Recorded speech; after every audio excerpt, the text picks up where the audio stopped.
एक होता है सोचना, दूसरा है बहुत ज़्यादा सोचना। अति हर चीज़ की बुरी होती है, उसी प्रकार आपका हद से ज़्यादा सोचना भी नुकसानदायक है। हमारे बड़े बुजुर्ग सोच समझकर काम करने के लिए कहते थे, लेकिन आपका इतना ज़्यादा सोच विचार हो कि आपका काम ही न हो सके तो यह आपके मानसिक नुकसान का कारण भी बन जाता है। इसे इस समस्या को हम ओवर थिंकिंग भी कहते हैं। ओवर थिंकिंग एक बहुत बड़ी मानसिक बीमारी है, जिससे कई देशों में इस प्रॉब्लम को सीरियस नहीं लिया जाता। बहुत ज़्यादा सोच विचार करना हमें मानसिक बीमारियों के दलदल में ले जाता है। बहुत ज़्यादा सोच विचार करने से हमारे दिमाग को बहुत ज़्यादा नुकसान पहुंचता है। ओवर थिंकिंग का सबसे बड़ा नुकसान है आपके दिमाग का थक जाना।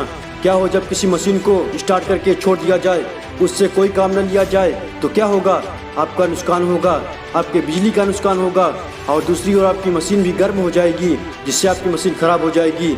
इसी तरह ओवर थिंकिंग आपका समय, ऊर्जा, हेल्थ सब नष्ट कर देती है।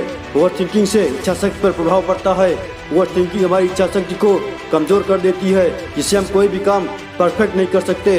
किसी भी काम को परफेक्ट हम तभी कर सकते हैं जब हमारी इच्छा शक्ति तेज हो, फोकस्ड हो। फोकस्ड हम तभी रह सकते हैं जब हमारी इच्छा शक्ति तेज हो।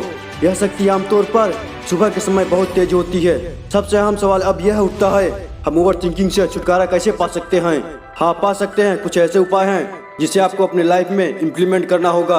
जिसका पहला पॉइंट है, स्वीकार करें कि आप जरूरत से ज़्यादा सोचते हैं। इस बात को अपने मन से स्वीकार करें कि आप हद से ज़्यादा सोचते हैं और अब ऐसा नहीं करना है। जब आप इस बात को स्वीकार कर लेते हैं, हाँ मैं ज़रूरत से ज़्यादा सोचता हूँ, जब भी लगे कि आपका दिमाग फालतू के विचार ला रहा है तो तुरंत वहीं उसे रोक दो और फिर से सोचना शुरू करो कि आपने सोचना कहाँ से स्टार्ट किया था। तब आपको ये मालूम हो जाएगा कि मैं कितनी फालतू की चीज़ें सोचकर अपना समय बर्बाद कर रहा था। पॉइंट नंबर 2, हमेशा पॉजिटिव सोचने की कोशिश करें। आपके साथ क्या गलत हो सकता है सोचने के बजाय क्या अच्छा हो सकता है यह सोचें। नेगेटिव थॉट्स हमें डराते हैं, फिर जिससे आपका दिमाग दौड़ने लगता है, फिर आप दिमाग के गुलाम हो जाते हैं। लेकिन जब आप पॉजिटिव रूप से सोचने लगते हैं तो दिमाग आपका गुलाम हो जाता है। डेली मेडिटेशन एंड एक्सरसाइज करें। मेडिटेशन आपके दिमाग को शांत रखता है। डेली 5 मिनट का मेडिटेशन आपके जीने का नज़रिया बदल देगा। मेडिटेशन करने से आप चीज़ों को अच्छी तरह से याद रख सकोगे। मेडिटेशन आपके याददाश्त की कैपेसिटी को बढ़ाती है, इसलिए डेली 10 या 5 मिनट का मेडिटेशन जरूर कीजिए। एक्सरसाइज भी बहुत ज़रूरी है। आपको मेंटल और फिजिकल रूप से स्ट्रांग होना पड़ेगा। फिजिकल और मेंटल रूप से मजबूत होंगे तभी आप अपने सपने को सच कर पाओगे। पॉइंट नंबर 4, वर्तमान क्षण में जीने की कोशिश करें। Try to live in the present moment. कभी कभी आप उस बारे में ज़्यादा सोच विचार करने लगते हैं जो आपके पास्ट में हो चुका है। यही आपके डिप्रेशन का कारण बनता है। और कभी कभी आप आने वाले फ्यूचर को लेकर बहुत परेशान रहते हैं। उसके बारे में सोच सोच कर अपने प्रेजेंट को बर्बाद कर देते हैं, जिसके कारण आप डिप्रेशन में आ जाते हो और फिर फालतू की बातें सोचने लगते हो। इसलिए जो समय आपका बीत गया है उससे सीख लो और जो आने वाला है उसकी तैयारी कीजिए। अब ये सब आप तभी कर सकते हो जब आप प्रेजेंट में हो, इसलिए आपको अपना पूरा फोकस प्रेजेंट में रखना होगा।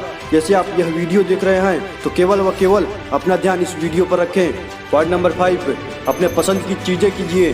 Do the things you like. जब भी आप अपने काम से फ्री होते हैं तो उस समय ऐसा काम करें जो आपको पसंद हो, जैसा कि किताबें पढ़ना, गाने सुनना, कहीं आप घूमने भी जा सकते हैं। आपको जो अच्छा लगे उस काम को फ्री होने पर कर सकते हैं। इससे क्या होगा कि आप ओवर थिंकिंग के शिकार नहीं होंगे और आपका ध्यान केवल व केवल अपने लक्ष्य पर होगा। इसलिए भाई ज़्यादा सोच विचार करना बंद कर दीजिए। केवल व केवल अपना ध्यान अपने लक्ष्य पर रखिए। जब तक आप अपने लक्ष्य को पा नहीं लेते, एक सक्सेसफुल इंसान बन नहीं जाते, तब तक आराम मत करना।